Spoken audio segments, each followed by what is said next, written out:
ಮಳೆಯ ಆರ್ಭಟ ಎಲ್ಲ ಕಡೆ ಇದೆ ಅಂತ. ಸೊ ಎಷ್ಟೋ ಜನಕ್ಕೆ ಮನೇಲಿ ವರ್ಕ್ ಫ್ರಮ್ ಹೋಮ್ ಮಾಡೋ ಪ್ರಿವಿಲೇಜ್ ಇದೆ, ಬಟ್ ಎಷ್ಟೋ ಜನಕ್ಕೆ ಆ ಪ್ರಿವಿಲೇಜ್ ಇಲ್ಲ. ಮನೆಯಿಂದ ಆಚೆ ಬಂದು ಕೆಲಸ ಮಾಡಿದ್ರೇ ಅವರು ದಿನನಿತ್ಯ ಜೀವನ ನಡೆಯೋಕ್ಕಾಗೋದು. ನನ್ನ ಕೈಯಲ್ಲಿ ಎಷ್ಟಾಗುತ್ತೆ ಅಷ್ಟು ಸಾಧ್ಯವಾದಷ್ಟು ಹೆಲ್ಪ್ ಮಾಡೋಣ ಅಂತ ರೇನ್ ಕೋಟ್ಗಳನ್ನ ಕೊಡೋಣ ಅಂತ ಪ್ಲಾನ್ ಮಾಡಿದ್ದೀನಿ. ಅವರು ಹೊರ್ಗಡೆ ಬಂದಾಗ ಪ್ರೊಟೆಕ್ಟ್ ದೆಮ್ ಫ್ರಮ್ ರೇನ್ ಅಂತ ರೇನ್ ಕೋಟ್ ಒಂದು ಪ್ರಿಫರ್ ಮಾಡಿದ್ರೆ ಅವ್ರಿಗೂ ಒಂದು ಸಣ್ಣ ಸ್ಮೈಲ್ ಬರುತ್ತೇನೋ ಅವ್ರ ಫೇಸಲ್ಲಿ ಅನ್ನೋದೊಂದು ಹೋಪ್.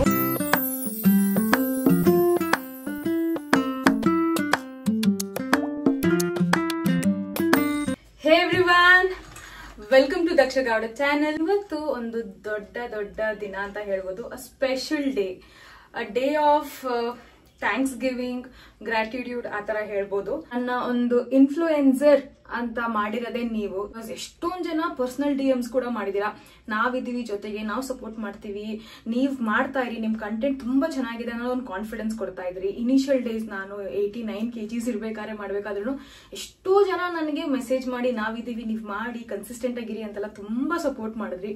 ಜೊತೆಗೆ ನನ್ನ ಫ್ಯಾಮಿಲಿ ವ್ಲಾಗ್ಸ್ ಬಂದಾಗ, ನಂದು ಪರ್ಸನಲ್ ಇಶ್ಯೂಸ್ ಎಲ್ಲ ಆದಾಗ ಏನೇನೆಲ್ಲ ಶೇರ್ ಮಾಡ್ಕೊಂಡಿದ್ದೆ ಅದೆಲ್ಲದಕ್ಕೂ ಸಪೋರ್ಟ್ ಮಾಡಿದ್ರಿ. ಅಂಡ್ ನನ್ನ ಇವತ್ತು ಒಂದು ಒಳ್ಳೆ ಇನ್ಫ್ಲೂಯೆನ್ಸರ್ ಅನ್ನೋ ಜಾಗದಲ್ಲಿ ತಂದುಕೊಂಡಿದ್ದೀರಾ. ಯೂಟ್ಯೂಬ್ ಅಲ್ಲಿ ಸಬ್ಸ್ಕ್ರೈಬ್ ಮಾಡಿದೀರಾ, ಇನ್ಸ್ಟಾಗ್ರಾಮ್ ಅಲ್ಲಿ ಫಾಲೋ ಮಾಡಿದೀರಾ. ನಿಮ್ ಸಪೋರ್ಟು ಸಹಕಾರ ಯಾವಾಗ್ಲೂ ಹೀಗೆ ನಮ್ಮ ಮೇಲೆ ಇರಲಿ. ಅಂಡ್ ಇನ್ನ ಹೆಚ್ಚು ಜನ ಸಬ್ಸ್ಕ್ರೈಬ್ ಮಾಡಿ. ಎಷ್ಟು ಜಾಸ್ತಿ ಜನ ಸಬ್ಸ್ಕ್ರೈಬ್ ಮಾಡ್ತೀರಾ ಅಷ್ಟು ನನಗೂ ಒಂದು ಕಾನ್ಫಿಡೆನ್ಸ್ ಆಗಲಿ, ಮೋಟಿವೇಶನ್ ಆಗಲಿ, ಅಂಡ್ ನನ್ನ ಕೈಲೂ ಜಾಸ್ತಿ ಹೆಲ್ಪ್ ಮಾಡಕ್ಕೆ ಅಂತ ಆಗುತ್ತೆ. So thank you so much. ನನ್ನ ಕೈಲಿ ಒಂದ್ ಸಣ್ಣ ಹೆಲ್ಪ್ ಮಾಡಕ್ಕೆ ಆಗೋ ತರ ನನ್ನ ಪುಷ್ ಮಾಡಿ ಮುಂದೆ ತಂದಿದ್ದಕ್ಕೆ thank you so much. And ಹೀಗೆ ಸಬ್ಸ್ಕ್ರೈಬ್ ಮಾಡ್ತಾ ಇರಿ. ಇನ್ನ ನನ್ನ ಚಾನಲ್ಗೆ ಸಬ್ಸ್ಕ್ರೈಬ್ ಮಾಡಿಲ್ಲ ಅಂದ್ರೆ ಸಬ್ಸ್ಕ್ರೈಬ್ ಮಾಡಿ, ಬೆಲ್ ಐಕಾನ್ ಮೇಲೆ ಕ್ಲಿಕ್ ಮಾಡಿ ಸಪೋರ್ಟ್ ಮಾಡ್ತಾ ಇರಿ. ಇವಾಗ ನಮ್ದು ರೇನ್ ಕೋಟ್ ಒಂದ್ ರೌಂಡ್ ತೋರಿಸ್ಬಿಡ್ತೀನಿ ನಿಮ್ಗೆ. ಹಂಗೆ ಒಂದೆರಡು ಶಾಪ್ ಮಾಡ್ಬೇಕಾದ್ರೆ ವ್ಲಾಗ್ ಮಾಡಿದೀನಿ. ನಾವಿವಾಗ ಚಿಕ್ಕಪೇಟೆನ ಎಕ್ಸ್ಪ್ಲೋರ್ ಮಾಡಕ್ ಬಂದಿದ್ದೀವಿ. ಇಲ್ಲಿ ನಮಗೆ ಬೇಕಾಗಿರೋ ಅಂತ ರೇನ್ ಕೋಟ್ ಸಿಕ್ಕಿದ್ರೆ we are lucky. So just explore ಮಾಡೋಣ, ಸಿಕ್ಕಿದ್ರೆ ತಗೊಂಡು ಹೋಗ್ಬಿಡೋಣ ಅಂತ ಪ್ಲಾನ್ ಮಾಡ್ಕೊಂಡ್ ಬಂದಿದ್ದೀವಿ. ಎಷ್ಟೊಂದು ಶಾಪ್ಸ್ ನೋಡಿದ್ವಿ, ನಮಗೆ ಓಕೆ ಅಂತ ಅನ್ನಿಸ್ಲಿಲ್ಲ. ಅಲ್ಲೊಬ್ರು ಇನ್ನೊಂದು ಶಾಪ್ನ ರೆಫರ್ ಮಾಡಿದ್ದಾರೆ. ಸೊ ನಾವು ಅಲ್ಲಿಗೆ ಹೋಗೋಣ ಅಂತ ನಾನು ಮತ್ತೆ ಓಡ್ಕೊಂಡು ಹೋಗ್ತಾ ಇದ್ದೀವಿ. ಆಗದೇ ಇಲ್ಲ.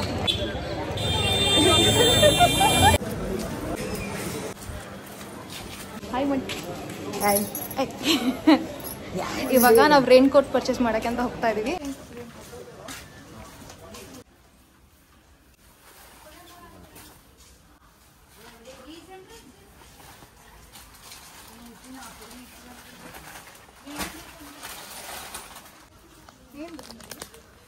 ಡಿಫರೆನ್ಸ್ ಇದೆ.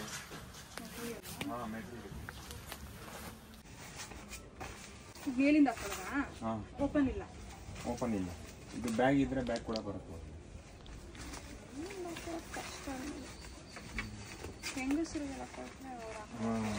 ಲೇಡೀಸ್ಗೆ ಬೇಕು.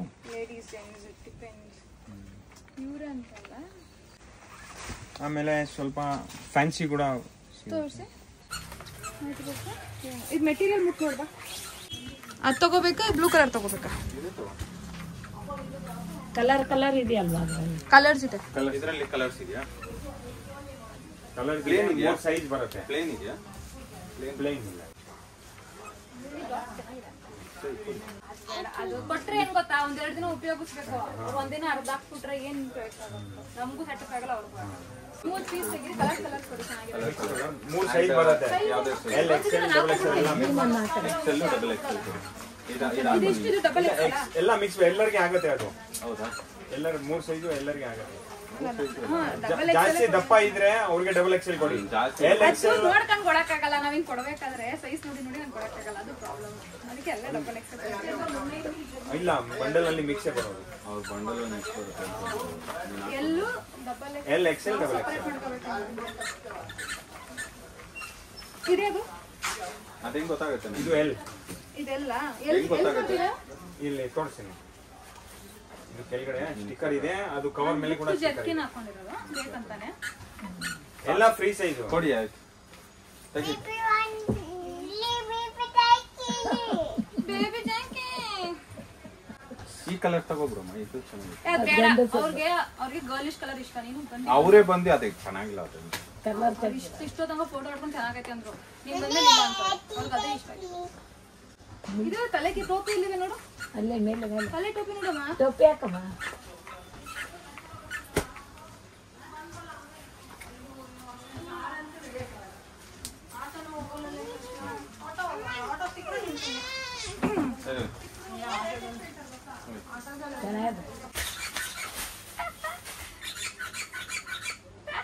ನಿಂಗೆ ನಾನು ಭಕ್ತಿರಂಗನೆ ನೋಡಿ ನೀವು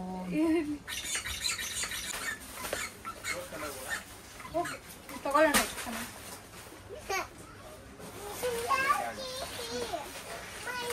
ಎಲ್ಲ ಒಂದೇ ಕಲರಾ? ಇಲ್ಲ ಮಿಕ್ಸ್ ಇದೆ ma'am. Pink, green, blue.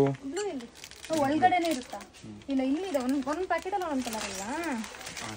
Mix. ನಮ್ಮ ಗಿರಾಕಿ ಬಂದ್ರೆ ಅವ್ರಿಗೆ ಒಂದು ಬಂಡಲ್ ತಗೊಂಡ್ರೆ ಎಲ್ಲ ಕಲರ್ ಎಲ್ಲ ಸೈಜ್ ಆಗಬೇಕು. ಇವಾಗ ಎಷ್ಟು ಬರುತ್ತೆ? 9 ಪೀಸ್. 9 ಪೀಸ್. ಗ್ರೀನ್ ಇದೆ, ಪರ್ಪಲ್ ಇದೆ. ಅದ್ರಲ್ಲಿ ಇವಾಗ ನನಗೆ ಸೈಜ್ ಗೊತ್ತಾಗುತ್ತೆ. ಇಲ್ಲಿ ನೋಡಿ ಸರ್, ಇದು 48. 48 ಅಂದ್ರೆ ಇವಾಗ ಹಾಕಿದ್ರಲ್ಲ ಅದು 48 ಎಲ್ಲು. ಆಮೇಲೆ 50 XL, ಆಮೇಲೆ 52. ಕವರ್ ಮೇಲೆ ಇದೆ, ಆಮೇಲೆ ಇಲ್ಲೂ ಇದೆ. ಇಲ್ಲ ಇಲ್ಲ, 3 ಸೈಜ್ ಮಿಕ್ಸ್ ಇದೆ. 348, 350, 352.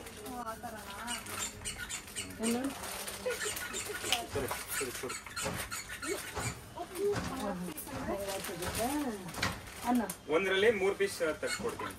140, 150, 150. ಅಲ್ಲ ಬಿಲ್ ಮಾಡಿಸ್ಕೊ. ಇದೆಷ್ಟು? ಇದೆರಡರಲ್ಲಿ ಯಾವ್ದಪ್ಪ? ಕಲರ್ ಸರ್ ಇದ್ರಲ್ಲಿ ಇನ್ನೊಂದ್ 2 ಕಲರ್ ತೋರಿಸ್ತೀನಿ. ಕಲರೇ ತೋರಿಸಿ, ನಾವು ಅವ್ರಿಗೆ ಅದೇ ಇಷ್ಟ ಅಂತ ನಮ್ಗೆ ಗೊತ್ತು.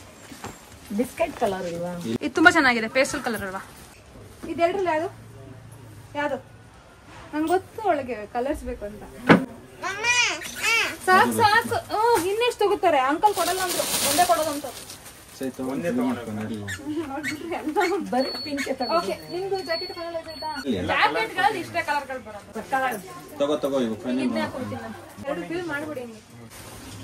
ನಿನ್ ಮುಡಿ ಕಟ್ಟೋದಲ್ಲ ಅದಕ್ಕೆ ಚೆನ್ನಾಗಿ ಕಾಣಿಸ್ತು. ಫೈನಲಿ ಶಾಪಿಂಗ್ ಮುಗೀತು, ಬಿಲ್ಲಿಂಗ್ ಎಲ್ಲ ಮಾಡ್ಸಿದ್ವಿ. ನಮ್ಮ ಅತ್ತೆಗಂತೂ ಕನ್ವಿನ್ಸ್ ಮಾಡೋ ಸುಸ್ತಾಗ್ಬಿಟ್ವಿ. ಫುಲ್ ಸರ್ವಿಸಿಂಗ್ ಕೊಚ್ಚೆ ಇದೆ, ನೋಡ್ಕೊಡಮ್ಮ.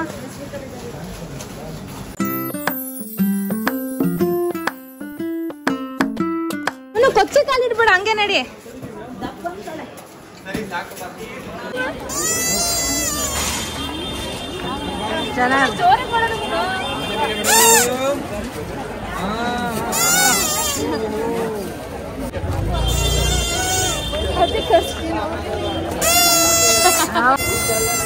ನನ್ನ ಹಸ್ಬೆಂಡ್ ಅಂತ ನೀವು ಸ್ಲೋ ಆಗಿ ಬನ್ನಿ, ಜನದ ಮಧ್ಯೆ ನಾನಂತೂ ಸ್ಪೀಡಾಗಿ ಎತ್ಕೊಂಡು ಹೋಗ್ಬಿಡ್ತೀನಿ ಅಂತ ಎಲ್ಲ ಲಗೇಜ್ ಎಲ್ಲ ಪಾಪ ಅವ್ರು ಎತ್ಕೊಂಡು ಹೊಟ್ಟೋದ್ರು.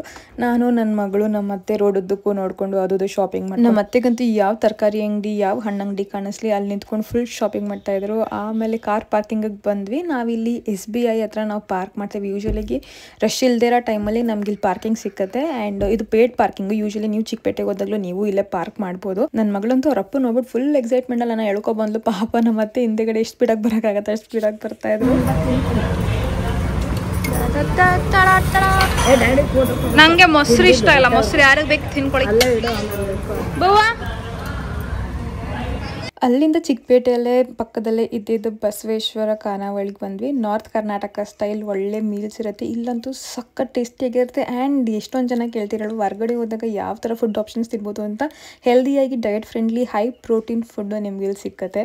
ಜೋಳದ ರೊಟ್ಟಿಯಿಂದ ಹಿಡಿದು ಎಲ್ಲ ಥರ ಕಾಳುಗಳಿಂದ ಹಿಡಿದು ಗೊಜ್ಜು, ಒಂಥರ ಹೆಲ್ದಿ ಲೈಫ್ ಸ್ಟೈಲ್ಗೆ ಬೆಸ್ಟ್ ಪ್ಲೇಸ್ ಟು ಈಟ್ ಅಂತ ಅನ್ಬೋದು. ಹೋಟೆಲ್ ಅಂದಮೇಲೆ ಸೋಡಾ ಗಿಡ ಹಾಕಿರ್ತಾರೆ, ಅದನ್ನ ನಾವೇನು ಅವಾಯ್ಡ್ ಮಾಡೋಕ್ಕಾಗಲ್ಲ. ಬಟ್ ಇರೋದ್ರಲ್ಲಿ ಬೆಸ್ಟ್ ಅಂತ ಹೇಳ್ಬೋದು. ಟೇಸ್ಟ್ ವೈಸ್ ಆಗಲಿ ಹೆಲ್ತ್ ವೈಸ್ ಆಗಲಿ. ಈಗ ನಮ್ಮ ಪ್ಲೇಟ್ ನೋಡಿದ್ರೆ ನೀವಿಲ್ಲೇ ಕಾಳುಗಳನ್ನೆಲ್ಲ ನೋಡ್ಬೋದು. ಬಟಾಣಿ ಕಾಳು ಗೊಜ್ಜು, ಹೆಸರು ಕಾಳು ಗೊಜ್ಜು, ಮತ್ತೆ ಮೊಸರು ಬದನೆಕಾಯಿ, ಆಮೇಲೆ ಡೋಕ್ಲಾ. ಹಾಗೆ ಇದು ನಾರ್ತ್ ಕರ್ನಾಟಕ ಸ್ಟೈಲ್ ಅಲ್ವಾ, ಸ್ವಲ್ಪ ಜಾಸ್ತಿ ಖಾರ ಮುಂದೆನೆ ಹಾಕಿರ್ತಾರೆ ಅವರು. ಸೊ ನನಗಂತೂ ಖಾರ ಹತ್ಕೊಂಡ್ಬಿಡ್ತು. ಮಧ್ಯದಲ್ಲಿ ನೀರು ಕುಡ್ದು ನಾನು ತಿಂತಾ ಇದ್ದೆ. ಬಟ್ ಟೇಸ್ಟ್ ವೈಸ್ ತುಂಬಾ ಚೆನ್ನಾಗಿತ್ತು. ಖಾರ ಸ್ವಲ್ಪ ನಾನ್ ತಿನ್ನೋ ಲೆವೆಲ್ಗಿಂತ ಸ್ವಲ್ಪ ಜಾಸ್ತಿ ಇತ್ತು ಅಷ್ಟೇ. ಅದು ಬಿಟ್ರೆ ಇನ್ನೇನು ಇರಲಿಲ್ಲ. ಅಂಡ್ ನನ್ನ ಫೇವ್ರೇಟ್ ಅಂತೂ ಹಪ್ಪಳ ಸಖತ್ತಾಗಿತ್ತು. ಹಪ್ಪಳ ಅಂತೂ ನಾನು ಸಖತ್ ಎಂಜಾಯ್ ಮಾಡಿದೆ. ನನ್ನ ಹಸ್ಬೆಂಡ್ ಕಿತ್ಕೊಂಡು ನೋಡಿ, ಅಪ್ಪ ಮಗಳು ಆರಾಮ ಮಾತಾಡ್ಕೊಂಡು ಮುಂದೆ ಆಗ್ತಿದ್ದಾರೆ. ಹೆಂಡತಿ ಬಗ್ಗೆ ಅಮ್ಮನ ಬಗ್ಗೆ ಚಿಂತೆನೆ ಇಲ್ಲ. ಅವ್ರದ್ದಾಯ್ತು ಅವ್ರ ಲೋಕ ಆಯ್ತು ಅವ್ರಿಬ್ರದ್ದು. ನಾನು ಕೌಂಟೇ ಮಾಡಿಲ್ಲ. ಸೊ ಇದು ನಮ್ಮ rain coat and different sizes ಕೊಟ್ಟಿದ್ದಾರೆ ಅವರು. ಫಸ್ಟ್ ಕೌಂಟ್ ಮಾಡ್ಕೊಂಡ್ಬಿಡೋಣ. ನಾನು ಏನ್ ಮಾಡ್ತಾ ಇದ್ದೀನಿ, ಎಲ್ಲ ಸಪ್ರೇಟ್ ಮಾಡ್ಕೊಂಡ್ಬಿಡ್ತಾ ಇದೀನಿ ಸೈಜ್ಗಳನ್ನ. ಅವಾಗ ಈಸಿ ಆಗತ್ತೆ. ಆದ್ರೆ ನನ್ಗಂತೂ ಗೊತ್ತಿಲ್ಲ ಯಾವ ತರ ಜಡ್ಜ್ ಮಾಡಿ ಏನದು ಯಾರಿಗೆ ಯಾವ್ದು ಸೈಜ್ ಆಗುತ್ತೆ ಅಂತ. ಅಟ್ಲೀಸ್ಟ್ ಅವ್ರು ಟ್ರೈ ಮಾಡಿ ಚೆಕ್ ಮಾಡಿಸ್ಬೇಕು. ಅವ್ರು ಟ್ರೈ ಮಾಡಕ್ ಒಪ್ಪಿಗೆ ಇಲ್ಲ ಅಂತ ಹೇಳಿದ್ರೆ ನಾನು ಅವಾಗ ನನ್ಗೆ ಸಿಂಗಲೇ ಕೊಡ್ಬೇಕಾಗತ್ತೆ. ನಾನು ಅವರು ಅಂಗಡಿಯವ್ರಿಗೆ ಹೇಳ್ದೆ, ದೊಡ್ಡದಿದ್ರು ಪರವಾಗಿಲ್ಲ, ಚಿಕ್ಕದಾಗಬಾರ್ದು. ಸೊ ಎಲ್ಲ ಡಬಲ್ ಎಕ್ಸೆಲ್ ಕೊಟ್ಬಿಡಿ ಅಂತ. ಅವರು ಇಲ್ಲ ಮೇಡಮ್ ತುಂಬ ದೊಡ್ಡದಾಗ್ಬಿಡುತ್ತೆ, ಇದು ತಗೊಳ್ಳಿ ನೀವು, ಸಪೋರ್ಟ್ ಆಗತ್ತೆ ಅಂತ ಅಂದರು. ದೇವ್ರಿಗೂ ಗೊತ್ತು ಅದೇನಾಗತ್ತೆ ಅಂತ. ದೇವ್ರ ಮೇಲೆ ಭಾರ ಬಿಟ್ಟು ಮುಂದಕ್ಕೆ ಹೋಗೋಣ ಅಷ್ಟೇ. ಆಯಿತು, 4 4 4 12 ಆಯಿತು. 1 2 3 4 5 6 7 8 9 10. Double XL 10. 1 2 3 4 5 6 7 8 9 10. ಕರೆಕ್ಟ್ ಆಗಿ. ಸೊ ಎಕ್ಸೆಲ್ 10 ಇದೆ. 1 2 3 4 5 6 7 8 9 10. ಕರೆಕ್ಟ್ ಆಗಿದೆ. 30 ಪೀಸ್ ಕರೆಕ್ಟ್ ಆಗಿದೆ. ಅವ್ರ ಅಂಗಡಿಯವ್ರ ಪ್ರಕಾರ ತಲೆನೇ ಕೆಡ್ಸ್ಕೋಬೇಡಿ ಮೇಡಮ್, ಇದೆ ನೋಡಿ 30 ಪೀಸು ಇರುತ್ತೆ ಅಂಡ್ ಎಲ್ಲಾನು ಈಕ್ವಲ್ ಶೇರಲ್ಲಿ ಸೈಜಸ್ ಇರುತ್ತೆ, ತಲೆನೇ ಕೆಡ್ಸ್ಕೋಬೇಡಿ ಅಂತ ಹೇಳಿದ್ರು. ಸೊ ನನ್ಗಂತೂ ಖುಷಿ ಆಗ್ತಾ ಇದೆ. ಏನೆಲ್ಲ ನಾವಿವತ್ತು ಹೋಗಿ ಮಾಡೋಂಥ ಕೆಲಸ ಸೂತ್ರವಾಗಿ ಚೆನ್ನಾಗಾದ್ರೆ ಸಾಕು. ಇವಾಗ 3 ಸೈಜಸ್ ಸಪ್ರೇಟ್ ಆಗಿ ಪ್ಯಾಕ್ ಮಾಡ್ಕೊಬಿಡ್ತೇನೆ, ಅವಾಗ ಗೊತ್ತಿರುತ್ತೆ ಈ ಬ್ಯಾಗಲ್ಲಿ ಇದಿದೆ ಅಂತ. ಇದು ಯಾವುದೇ ರೀತಿಯಾದ ಕೊಲಾಬ್ರೇಷನ್ ಆಗಲಿ ಪ್ರಮೋಷನ್ ಅಲ್ಲ, ಇದು ನಾನು ನನ್ನ ಕೈಯಾರೆ ನನ್ನ ದುಡ್ಡಿಂದ ಒಂದು ಸಣ್ಣ ಒಳ್ಳೆ ಕಾರ್ಯ ಮಾಡಬೇಕು ಅಂತ ಮಾಡ್ತಿರೋದು. ಮತ್ತೆ ರೋಡಲ್ಲಿ ಸಿಗ್ತೀನಿ, ಬನ್ನಿ ಹೋಗೋಣ, ಫಾಸ್ಟ್ ಆಗಿ ಹೋಗೋಣ. ನೋಡಿ ಮಳೆಯಿಂದ ರೋಡೆಲ್ಲ ಯಾವ ರೀತಿ ಪಜಿತಿ ಆಗಿದೆ, ಕಾಲು ಇಡಕ್ಕಾಗಲ್ಲ. ಪಾಪ ಇಲ್ಲಿ ಆಚೆಗಡೆ ಬಂದು ದುಡಿಯೋರು ಇನ್ನೆಷ್ಟು ಕಷ್ಟ ಪಡ್ತಾರಲ್ಲ. ಮಳೆ ಬಿಸಿಲು ಏನೇ ಇದ್ರು ಅವ್ರು ಆಚೆಗಡೆ ಬರಲೇಬೇಕು, ಬಂದು ದುಡಿಲೇಬೇಕು. ನಾವೊಂದು 5 ಜನ ಹೆಂಗಸರು ಕೆಲಸ ಮಾಡ್ಕೊಂಡು ಬರ್ತಿರೋದು ನೋಡ್ವಿ. ಪಾಪ ಈ ಮಳೆಯಲ್ಲಿ ಈ ತರ ತಲೆ ಮೇಲೆ ಒಂದು ವೇಲ್ನ ಹಾಕೊಂಡು ನಡ್ಕೊಂಡ್ ಬರ್ತಾ ಇದ್ರು. ಇಬ್ಬರಿಗೆ ಟ್ರಯಲ್ ಮಾಡಿ ನೋಡಿದ್ವಿ ನಾವು, ಕರೆಕ್ಟ್ ಆಗಿ ಫಿಟ್ ಆಗ್ತಾ ಇತ್ತು. ಸೊ ಎಲ್ಲರೂ ಆಲ್ಮೋಸ್ಟ್ ಸೇಮ್ ಸೈಜ್ ಇದ್ರು, ಅದಕ್ಕೆ ಎಲ್ಲರಿಗೂ ಲಾರ್ಜ್ ಆಗಿ ಕೊಟ್ಬಿಟ್ಟೆ ನಾನು. 5 ಜನಕ್ಕೂ ಟ್ರೈ ಮಾಡೋದು ಬೇಡ ಅಂತ. ಜೊತೆಗೆ 3 ಜನ ಸ್ವಲ್ಪ ಶೈ ಪಡ್ಕೋತಾ ಇದ್ರು. ಅವ್ರ ಪ್ರೈವೇಸಿನ ನಾನು ರೆಸ್ಪೆಕ್ಟ್ ಮಾಡಿ ಅವ್ರದ್ದು ನಾನು ಬ್ಲಾಗ್ ಮಾಡಿಲ್ಲ. ಸೊ ಇವರಿಬ್ರಂತೂ ಫುಲ್ಲು ಪ್ರೊಆಕ್ಟಿವ್ ಇದ್ರು ಅಂಡ್ ಅವರು ವಿಡಿಯೋ ಬರೋದು ಸಖತ್ ಚೆನ್ನಾಗಿ ಅನಿಸ್ತಾ ಇತ್ತು. ನೆಕ್ಸ್ಟ್ ಈ ತಾತನ ಬಗ್ಗೆ ನಾವು ಮಾತಾಡಲೇಬೇಕು. ಸೊ ಇವರು ಮಾವಿನ ಹಣ್ಣನ್ನ ರೋಡಲ್ಲಿ ತರಕಾರಿ ಗಾಡಿಯಲ್ಲಿ ಮಾರ್ತಾ ಇದ್ರು. ಸೊ ಅವಾಗ ತಾನೇ ಓಪನ್ ಮಾಡ್ತಾ ಇದ್ರು ಅವ್ರ ಗಾಡಿನ. ಗಮ್ ಅಂತ ಇತ್ತು ಮಾತ್ರ ಮಾವಿನ ಹಣ್ಣೆಲ್ಲ. ಸೊ ಅವರಿಗೆ ಯಾವ ಕಲರ್ ಬೇಕು ಅಂತ ಹೇಳಿದಾಗ ಅವರು ಗ್ರೀನ್ ಅಂತ ಹೇಳಿದ್ರು. ಪಿಂಕ್ ಫಸ್ಟ್ ತೆಗೆದ್ಬಿಟ್ಟಿದೆ, ಆಮೇಲೆ ಕೊಡೋದು ಬೇಡ ಅಂತ ಅನಿಸ್ತು. ಅವರು ಪಾಪ ಅವ್ರ ಕತೆ ಹೇಳ್ಕೊತಾ ಇದ್ರು, ಬಂಡವಾಳ ಹಾಕಿದೀವಿ ಅಲ್ವಾ, ಕಷ್ಟಪಡಲೇಬೇಕು, ಎಂತ ಮಳೆ ಬಂದ್ರು ನಾವು ಮಾಡಲೇಬೇಕಲ್ವಾ ಅಂತ ಹೇಳ್ತಾ ಇದ್ರು. ಅಂಡ್ ಅವ್ರಿಗೆ ಅದು ಎಷ್ಟು ಇನ್ನೋಸೆಂಟ್ ಇದ್ರು ಅಂದ್ರೆ ಆ ರೈನ್ ಕೋಟ್ನ ಓಪನ್ ಮಾಡಕ್ ಕೂಡ ಅವ್ರಿಗೆ ಗೊತ್ತಾಗ್ತಾ ಇಲ್ಲ ಯಾವ ತರ ಅಂತ. ಸೊ ಒಂದ್ ಕಡೆ ಸೈಜ್ ನಾನು ಚೆಕ್ ಮಾಡ್ಬೇಕಾಗಿತ್ತು, ಅವ್ರಿಗೆ ಆಗತ್ತಾ ಆಗಲ್ವಾ ಅನ್ನೋದು. ಇನ್ನೊಂದ್ ಕಡೆ ಅವ್ರಿಗೆ ನಾನು ಹೇಳ್ಕೊಡ್ತಾ ಇದ್ದೆ, ಸೊ ಈ ತರ ಓಪನ್ ಮಾಡೋದಂತ. ಅಂಡ್ ನಾನು ಚೂಸ್ ಮಾಡ್ಬೇಕಾದ್ರೆ ಕೇರ್ಫುಲ್ ಆಗಿ ಚೂಸ್ ಮಾಡಿದ್ದೆ ರೈನ್ ಕೋಟ್ನ. ಸುಮ್ಮನೆ ಬಟನ್ಸ್ ಟಚ್ ಮಾಡಿದ್ರೆ ಅದು ನೀಟಾಗಿ ಲಾಕ್ ಆಗಬೇಕು, ಆ ತರ ನಾನು ಪ್ಲಾನ್ ಮಾಡಿದ್ದೆ, ಸೊ ದಟ್ ಎಲ್ಲರಿಗೂ ಈಸಿಯಾಗಿ ಯೂಸ್ ಆಗಲಿ ಅಂತ.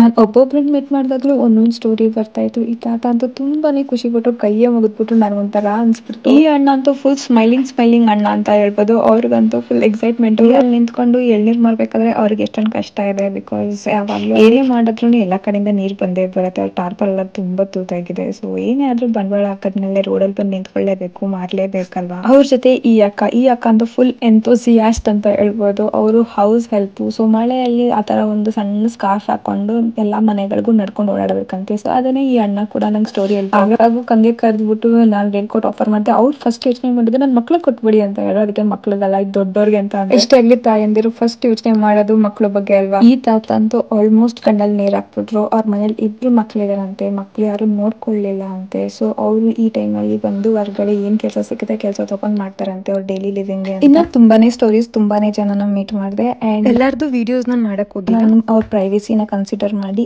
ಅಂಡ್ ಅವ್ರ ಕನ್ಸೆಂಟ್ ತಗೊಂಡು ನಾನು ವಿಡಿಯೋನ ಶೂಟ್ ಮಾಡಿರೋದು.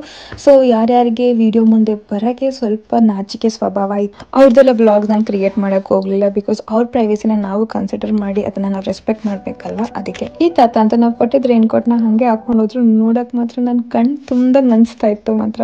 ಚೆನ್ನಾಗಿ ಹಾಕೋಯ್ತವ್ರೆ ಅಲ್ವಾ, ಖುಷಿ ಆಗುತ್ತೆ. ಈ ಯಂಗ್ ಕಪಲ್ ಬಗ್ಗೆ ಮಾತಾಡ್ಲಿಲ್ಲ ಅಂದ್ರೆ ಆಗೋದೇ ಇಲ್ಲ. ಯಾಕಂದ್ರೆ ಅವ್ರಿಗೆ ನಾನು ಕೊಡಕ್ಕಿಂತ ಮುಂಚೆನೆ ಅವ್ರ ಮುಖದಲ್ಲಿ ಫುಲ್ ಸ್ಮೈಲ್ ಬಂದ್ಬಿಡಿ. ಸೊ ಬೆಸ್ಟ್ ಕಪಲ್ ಅಂತ ಹೇಳ್ಬೋದು. ಮೋಸ್ಟ್ಲಿ ನಾನು ನನ್ನ ಗಂಡ ವಯಸ್ಸಾದ್ಮೇಲೆ ಗಂಡ ಹೆಂಡತಿ ಹೇಗಿರ್ಬೇಕು ಅಂತ ಹೇಳಿದ್ರೆ ಇವ್ರನ್ನ ನೋಡಿ ಕಲ್ತ್ಕೊಬಹುದು. ಒಂದು ಬೆಸ್ಟ್ ಎಕ್ಸಾಂಪಲ್ ಅಂತ ಅನ್ಬೋದು. ಬ್ಲಾಗ್ ಮಾಡಿದ್ಮೇಲೆ ಅಜ್ಜಿಗೆ ನಾನು ವಿಡಿಯೋ ತೋರ್ಸಿಲ್ಲ ಅಂತ ಅವ್ರ ಕೈಲಿ ಬಯಸ್ಕೊಂಡು ನಾವ್ ಯಾವಾಗ್ಲೂ ಇಲ್ಲೇ ಇರ್ತೀವಿ. ಸೊ ನಮ್ಮ ಅಂಗಡಿಗೆ ಅವಾಗ ಬರ್ತಾ ಇರಿ ಅಂತ ಅವ್ರ ಆಶೀರ್ವಾದ ಮಾಡಿ ಕಳ್ಸಿದ್ರು. ತರಕಾರಿ ಅಂಗಡಿಯಲ್ಲಿ ಹುಡುಗಿಗೆ ಒಂದು ರೈನ್ ಕೋಟ್ ಕೊಟ್ಟು ಬಂದೆ. ಹಿಂದೆ ಕಡೆಯಿಂದ ಯಾರೋ ಕಿರ್ಚಿದಂಗ ತೆಗೆದು ನೋಡ್ರೆ ಅವ್ರ ಅಮ್ಮ. ಸೊ ಅವ್ರ ಅಮ್ಮ ಕೂಡ ಓಡ್ ಬಂದು ಕೇಳಿದ್ರು ನನಗೊಂದು ರೇನ್ ಕೋಟ್ ಕೊಡಿ. ಆ ಟೈಮಲ್ಲಿ ನನ್ಗನ್ಸ್ತು ಪರವಾಗಿಲ್ಲ, ಹಂಗಂದ್ರೆ ನಾನು ಮಾಡ್ತಿರೋ ವರ್ಕ್ ಏನೋ ಒಂದು ಹೆಲ್ಪ್ ಆಗ್ತಾ ಇದೆ ಅಂತ ಅವಾಗ ಒಂದು ಗ್ಯಾರಂಟಿ ಬಂತು, ಒಂದು ಕಾನ್ಫಿಡೆನ್ಸ್ ಬಂತು. ಅಲ್ಲಿ ತನಕ ನಾನು ಸ್ವಲ್ಪ ಕನ್ಫ್ಯೂಷನ್ ಅಲ್ಲೇ ಇದ್ದೆ. ನಾನು ಕೊಡ್ತಾ ಇದ್ದೀನಿ, ಓಕೆ ಹೆಲ್ಪ್ ಆಗುತ್ತಾ ಹೆಲ್ಪ್ ಆಗಲ್ವಾ ಅನ್ನೋದೊಂದು ಯಾವಾಗಲೂ ಕನ್ಫ್ಯೂಷನ್ ಇತ್ತು. ಬಟ್ ಆ ಆಂಟಿ ಬಂದು ಯಾವಾಗ ನನ್ನ ಕೇಳಿದ್ರು ಅವಾಗ ನಂಗೆ ಕ್ಲಾರಿಟಿ ಸಿಕ್ಕಿದ್ರು. ಅವರ ರೇನ್ ಕೋಟ್ ಇಂದ ಇಷ್ಟು ಹೆಲ್ಪ್ ಆಗುತ್ತೆ ಅಂತ ಬಂದು ನನ್ಗೆ ಹೇಳಿದ್ರು. ಅವಾಗ ನಂಗೆ ತುಂಬಾನೇ ಖುಷಿ ಆಯ್ತು. ನಾನು ಮಾಡ್ತಿರೋ ಕೆಲಸಕ್ಕೆ ಒಂದು ಅರ್ಥ ಸಿಕ್ತು ಅಂತ ಕೂಡ. ಈ ಟೇಲರ್ ಅನ್ನ ಈ ತರ ರೋಡ್ ಸೈಡ್ ಅಲ್ಲಿ ಈ ತರ ಟೈಲರಿಂಗ್ ಮಿಷನ್ ಹಿಡ್ಕೊಂಡು ಅವರು ಸಣ್ಣ ಪುಟ್ಟ ಸ್ಟಿಚಸ್ ಮಾಡಿ ಕೊಡ್ತಾರೆ. ಅವ್ರ ಹತ್ರ ಒಂದು ಛತ್ರಿ ಇತ್ತಂತೆ, ಅದು ಆರೋಯ್ತಂತೆ, ಅದು ಕಿತ್ತೋಯ್ತಂತೆ, ಪಾಪ ಅದನ್ನ ಹೇಳ್ಕೊತಾ ಇದ್ರು. ಕುತ್ಕೊಂಡು ಹೊಲಿಯಕ್ಕೆ ಹೆಲ್ಪ್ ಆಗುತ್ತಾ ಇಲ್ವಾ ಗೊತ್ತಿಲ್ಲ, ಬಟ್ ರೇನ್ ಕೋಟ್ ಹಾಕೊಂಡು ಅವ್ರು ಏನಕ್ಕಾರು ಉಪಯೋಗಿಸ್ಕೋಬಹುದು ಅಂತ ಮಾತ್ರ ಗೊತ್ತಾಯ್ತು. ಈ ಬ್ರಜ್ಜಿ ಖುಷಿನ ನಾನಂತೂ ಬಾಯ್ಬಿಟ್ಟು ಹೇಳಂಗಿಲ್ಲ, ಯಾಕಂದ್ರೆ ಅವರೇ ಹೇಳ್ತಾರೆ, ನೀವೇ ಕೇಳಿಸ್ಕೊಳ್ಳಿ.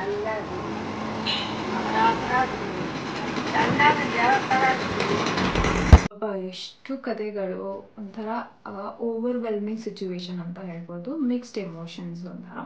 ಸೊ ಐ ಹೋಪ್ ನಿಮಗೆ ಈ ವಿಡಿಯೋ ಇಷ್ಟ ಆಗಿದೆ ಅಂತ. ನಿಮ್ಮ ಸಪೋರ್ಟ್ ಯಾವಾಗಲೂ ನನ್ನ ಮೇಲೆ ಇದೇ ಥರ ಇರಲಿ. Thank you so much for supporting. ಇನ್ನು ದಕ್ಷಗೌಡ ಚಾನಲ್ಗೆ ನೀವು ಸಬ್ಸ್ಕ್ರೈಬ್ ಮಾಡಿಲ್ಲ ಅಂದರೆ ದಯವಿಟ್ಟು ಸಬ್ಸ್ಕ್ರೈಬ್ ಮಾಡಿ, ಸಪೋರ್ಟ್ ಮಾಡ್ತಾ ಇರಿ. ಈ ರೀತಿ ಹಲವಾರು ಕಂಟೆಂಟ್ ಜೊತೆಗೆ ಮತ್ತೆ ಸಿಗ್ತೀನಿ. Thank you so much for watching.